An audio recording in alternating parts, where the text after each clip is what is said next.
மூன்றாவது கண் என்றால் என்ன? நம்ம பிரெயின்ல சென்டர்ல ஒரு ஆணி அடிச்சீங்கன்னு வச்சுக்கோங்க. பெரிய ஆணி அடிக்காதீங்க. ஒரு பெரிய ஆணியை அடிச்சா அது ஒரு இடம் வரைக்கும் போகும். இந்த ரெண்டு புருவத்துக்கு மத்தியில ஒரு ஆணி அடிச்சீங்கன்னா இந்த ஆணி ரெண்டும் ஒரு இடத்துல ஒட்டும், சேரும். செரிப்ரம் அப்படின்னு பேரு இங்கிலீஷ்ல. உங்களுடைய மூளையினுடைய மத்திய பகுதி. அந்த செரிப்ரத்துல பீனியல் சுரப்பி அப்படின்னு ஒரு சுரப்பி இருக்கு, கேள்விப்பட்டிருப்பீங்க. என்ன பண்ணுது பீனியல் சுரப்பி? பீனியல் சுரப்பி மெலட்டோனின் அப்படிங்கிற ஜூஸ சுரக்குது. சுரப்பி என்றால் என்ன? அது நமக்கு உண்டான ஹார்மோன்ஸ் நம்ம பாடி வேலை செய்யறதுக்காக கரெக்ட். நம்ம உடம்புல எக்கச்சக்கமான நிறைய ஆர்கன்ஸ் இருக்கு, உறுப்புகள், அங்கங்கள். அந்த உறுப்புகள் வேலை செய்ய வேண்டும் என்றால் இந்த சுரப்பிகள் சுரக்கக்கூடிய ஜூஸ், ஹார்மோன்கள், கெமிக்கல்ஸ் தேவை. இந்த ஹார்மோன்கள் இல்லை என்றால் நம்ம செத்து போயிடுவோம். பான்கிரியாஸ் ஒரு சுரப்பி, அது கெட்டு போச்சுன்னா சக்கரை காயில. தைராய்டு ஒரு சுரப்பி, அது சுரக்கக்கூடிய தைராக்சின் இல்லை என்ற தைராய்டு காயில வந்துடும், தப்பமாயிடும். மூஞ்சி தப்பம், தொடை தப்பம், கை தப்பம், கால் தப்பம், வயிறு தப்பம், ஒபாசிட்டி, டிப்ரெஷன் வந்துடும். இந்த மாதிரி உடம்புக்குள்ள இருக்கிற 108 சுரப்பி இருக்கு உடம்புல. சுரப்பி எங்க இருக்கு? 2 நரம்புகள் சேரக்கூடிய இடத்துல சுரப்பி இருக்கு. மெரிடியன் பாயிண்ட் பேர் அதுக்கு. நரம்புகள் சேரக்கூடிய அந்த பாயிண்ட்டுக்கு பேரு மெரிடியன் பாயிண்ட். அந்த மெரிடியன் பாயிண்ட்ல இந்த சுரப்பிகள் இருக்கு.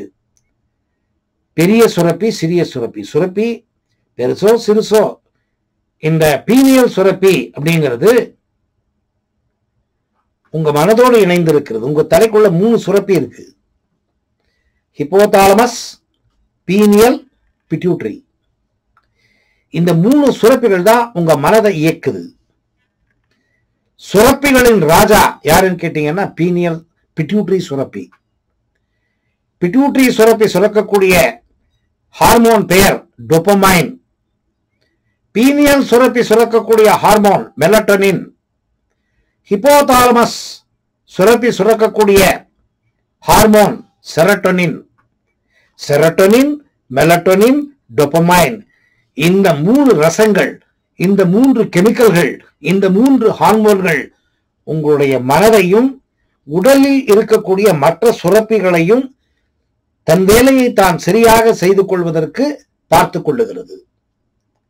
சுரப்பிகளின் ராஜா பிட்யூட்டரி சுரப்பி. மனதை இயக்குவதற்கும் உங்களுக்கு தூக்கத்தை கொடுப்பதற்கும் மெலட்டோனின் ஹார்மோன் ரொம்ப தேவைப்படுது. டோபமைன் ஆனந்தத்தை கொடுக்கிறது, சந்தோஷத்தை கொடுக்கிறது. காஃபி குடிக்கிறப்ப ஒரு ஆனந்தம், தண்ணி அடிக்கிறப்ப ஒரு ஆனந்தம், ஆம்பளை பொம்பளை சேர்றப்ப ஒரு ஆனந்தம். எந்த ஒரு வேலை செய்தாலும் ஒரு ஆனந்தம். அந்த ஆனந்தத்திற்கு மூல காரணம் எது என்று கேட்டால் டோபமைன். பிட்யூட்டரி சுரப்பி சுரக்கக்கூடிய டோபமைன் ஹார்மோன். சோ இந்த பீனியல் சுரப்பி நீங்க தூங்குறதுக்கு வேண்டிய மெலட்டோனின், தூக்கம் நல்லா வருதுன்னா உங்களுக்கு மெலட்டோனின் சுரப்பி நல்லா வேலை பண்ணிட்டு இருக்குன்னு அர்த்தம். பிட்யூட்டரி சுரப்பி, பீனியல் சுரப்பி நல்லா வேலை பண்ணுதுன்னு அர்த்தம். ஆன்மீகத்தினுடைய டோர்வே பீனியல் சுரப்பி. இது ஏன் எல்லாருக்கும் வேலை பண்றது இல்ல? மூன்றாவது கண், மூன்றாவது கண்ணை திறந்தாலும் குற்றம் குற்றமே. யார் சொன்னது?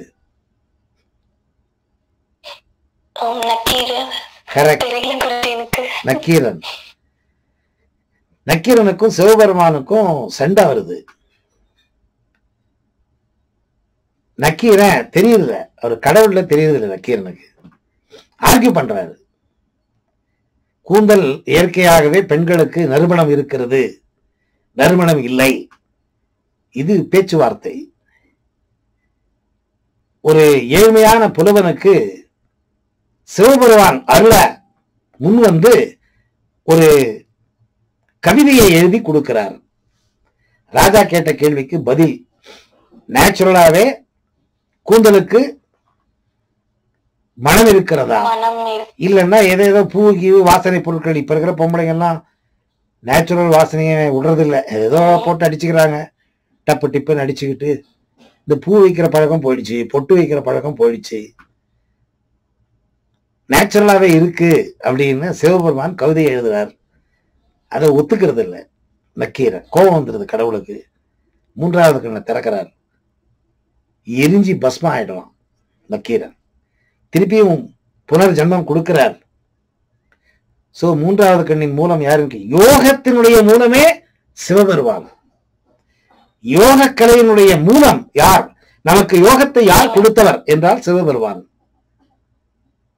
இந்த மூன்றாவது கண்ணு திறந்துதான் முருகனை பிறக்க வச்சார் கார்த்திகேயன். 6 உருவம் 6 முகம். அந்த கார்த்திகேயனை படைத்ததே சிவபெருமான் தான். தன்னுடைய மூன்றாவது கண்ணுடைய சக்தியினால் ஆறுமுகனை பிறப்பித்தார்.